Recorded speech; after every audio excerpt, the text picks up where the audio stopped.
Introducing the Lisle compact and vent cap wrenches for Davco and Paccar. The 3 new compact wrenches for Davco are specially designed for removing and replacing the main filter collars on aftermarket diesel fuel filter systems.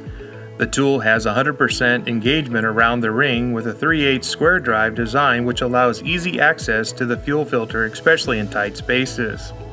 The high-strength steel prevents the wrench from flexing while loosening the stubborn filter collars. The new double-ended wrench removes and installs the vent cap on top of the canister. Newer Davco systems include a vent cap that has large lobes and ratchets to prevent over-tightening.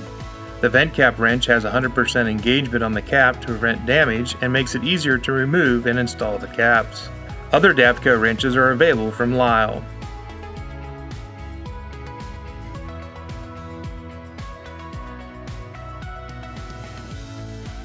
The new compact wrench for Paccar is made of all metal, designed to remove and install bowls for newer Paccar chassis mounted fuel filter assemblies.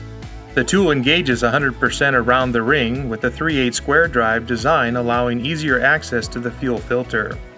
Other Paccar wrenches are available from Lisle. The Lisle compact and vent cap wrenches for Davco and Paccar.